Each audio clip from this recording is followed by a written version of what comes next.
తెలంగాణలో కాంగ్రెస్ పార్టీ ప్రభుత్వం కానీ గతంలో బీఆర్ఎస్ పార్టీ ప్రభుత్వం కానీ ఒక్క పైసా లేదన్న విషయం వాస్తవం.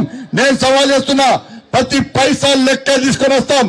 అడ్రస్, టైం, డేట్ డిసైడ్ అయ్యి హైదరాబాద్ అభివృద్ధి ఎవరి వల్ల జరిగిందో ఇలా మేము చేయడానికి సిద్ధంగా ఉన్న విషయాన్ని ఒక్కసారి గుర్తు చేస్తున్నాం. మేము అభివృద్ధి గురించి మాట్లాడితే వాళ్ళేమో మతం గురించి మాట్లాడుతున్నారు. అన్న 30% ఉన్నారట వాళ్ళు. 30% ఉంటే మా అక్క చెప్పింది 1,00,000 ఓట్ల కోసం మా రామచంద్ర గారికి అంటే సపోజ్ స్వాగతం పలకాలన్నా. మన 1,00,000 ఓట్లు అన్నా. ఎన్ని ఓట్లు మనం ఎన్నన్నా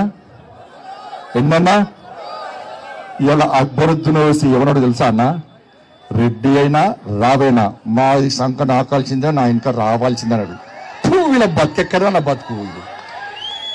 ఇద్దరు బాధ్యత కాంగ్రెస్ వాళ్ళు బీఆర్ఎస్ పోయి చి ఇదేం బతుకన్నా వీళ్ళది. వాడు గంట ఘోరంగా మాట్లాడితే అంతకుముందు వాడు ఆడవాడాడు, ఇప్పుడు వీటి సంఖ్య వచ్చింది. అయిపోయా నేను రాంగ చూపెట్టిన ఇంతకుముందు ఫోటో చూపెట్టాను. ఒక ఆయన ఏ ఫోటో ఉంది, ఇంతకుముందు ఫోటో చూపెట్టారు. ఒక ఆయన కాంగ్రెస్ పార్టీ అభ్యర్థి టోపీ పెట్టుకున్నాడు, ముఖ్యమంత్రి టోపీ పెట్టుకున్నాడు. అటు పక్కన అజరుతున్నాడు, అడిగి నవ్వుతాడు. ఏంటంటే వీళ్ళు పగటి పిచ్చగాలి, వీళ్ళు పగటి వేషాలు కొత్త పిచ్చగాలి. వీళ్ళే మనుషులు రా భయ్.